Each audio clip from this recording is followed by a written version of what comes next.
Fuck, you're not gonna believe this. Quitting the corporate lifestyle to run a barbershop has to be the craziest thing anyone can ever do, unless you're Songe and Dave Salvant. They quit their cushy jobs on Wall Street and pursued their dreams of running a barbershop tech platform called Squire. And after 7 years grinding on their startup, on July 28th, 2021, their hard work finally paid off when they raised $60 million at a valuation of $750 million. But as promising as that may sound, none of it was easy. They didn't come from money, there was no backup plan. They also had no software engineering background, and in fact, they had never run a barbershop in their life. Their success story is incredible. It shows that anything is possible, and faced with obstacle after obstacle, they always overcame the odds. And then there was COVID. The world shut down, barbershops closed, revenues fell to zero overnight. March and April, our revenue essentially went to zero. This is the untold story of Squire, a story of two men with a dream to revolutionize the entire barbershop industry. It's a story of courage and redemption, relentless focus on product and the customer experience. It's a true masterclass on how to make millions running a vertical software business.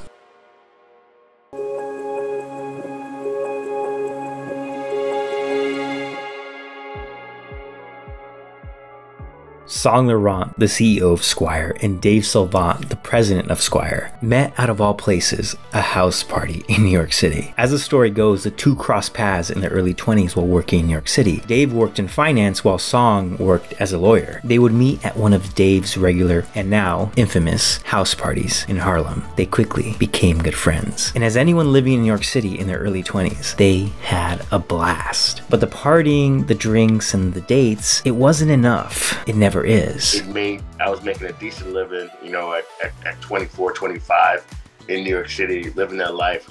But, we thought, both Songe and I thought that there had to be something more than just, working hard, during the weekdays and living like rock stars on the weekends. With that conviction in mind, they would sneak into the buildings at Columbia University on the weekends to brainstorm business ideas. As they reflected on their lives, they realized that they had both been going to barbershops since they were 7 years old, and after 20 years, nothing about the process had changed. Even as adults 20 years later, they still had to wait around for hours for a haircut and carry around cash. It was obvious that there was an opportunity to improve the barbershop experience not only in their own neighborhoods, but across the world through scalable technology. In their mind, it was a no-brainer. Customers needed a comfortable way to book a haircut, and barbershops needed to streamline their businesses to make more money. But as we'll see later in this story, Silicon Valley and venture capitalists didn't see the same opportunity that was so obvious to Songe and Dave. This made it extremely difficult to raise capital, and the company's life would almost end many times before it would reach its true potential.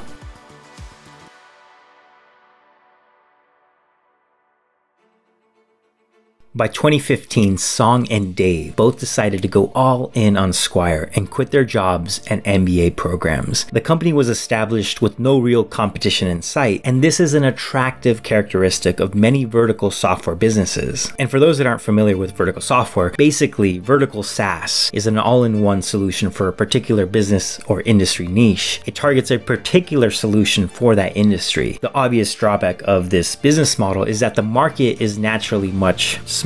It's not your typical enterprise software product like Slack or Stripe, and this posed a challenge for Squire when they started to raise venture capital. Just a grind, get one check and just, it'll take us a couple months and then go out and try to get another. We never really stopped fundraising. It was a constant thing that we were doing to keep the business afloat. And quite a few times, we came close to, 1 month of runway.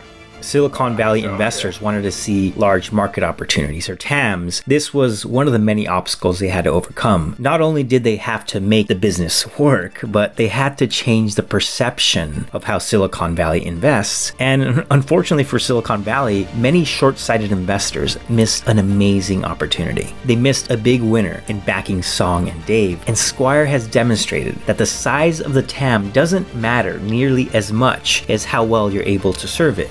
Because Squire was focused on such a narrow customer set, the team provided an unparalleled customer experience. They quickly became the premier tech solution for barbershops. They outcompeted horizontal software offerings that provided useful software to many industries, but not tailored specifically for barbershops. But at launch, they noticed that very few of their customers were actually adopting the app. After long months of brainstorming and creating the mobile app, they were forced to go back to the drawing board. It became clear that they didn't fully understand their customer. They understood the customers of barbershops, but they didn't understand their own customers, the barbershop owners and the barbers. So they thought, to understand the customer, you must become the customer. That's exactly what they did. They bought their very first barbershop in New York City's Chelsea neighborhood for $20,000. This provided them with first-hand experience on how barbershop businesses actually work. And for the next year, the duo worked religiously at the shop. They handled every part of the business other than cutting hair themselves. Just like neither of them were computer programmers, they also had no idea how to cut hair. I know, it's crazy. And even as I'm telling this story, I ask myself how they did it. Regardless, they still had the one true goal of using technology to improve the barbershop experience. And at the end of that year, they finally understood the broader issues barbershops faced. Barbers lacked the online presence and the tools to drive excellent customer experiences. And through Squire, they would transform the lives of many barbers. The Squire platform connected potential customers with amazing barbers around the world, and barbershops were now able to market their services through the Squire Barbershop Discovery feature. Think Instagram, but for finding a barber. This made it exceptionally easy to find and book barbers from anywhere, and not only that, customers could pay barbers all in that app.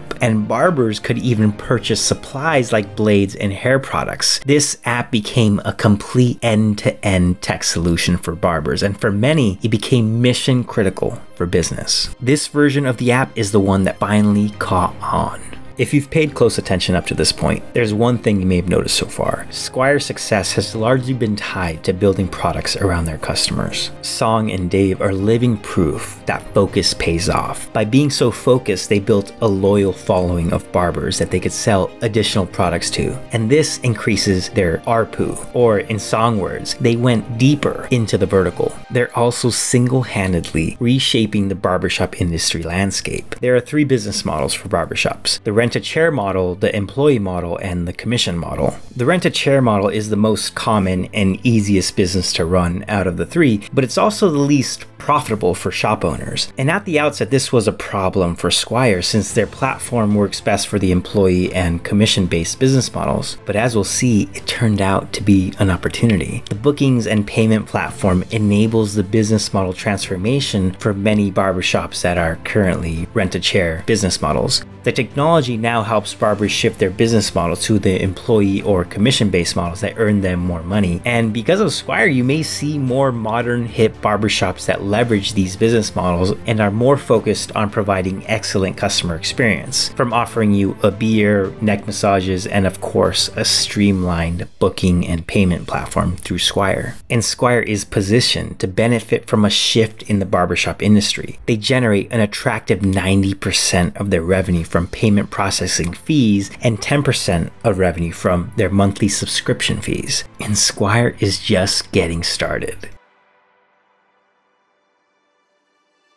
Even though they struggled early on to raise money as first-time founders, they ultimately raised $60 million at an attractive $750 million valuation in 2021.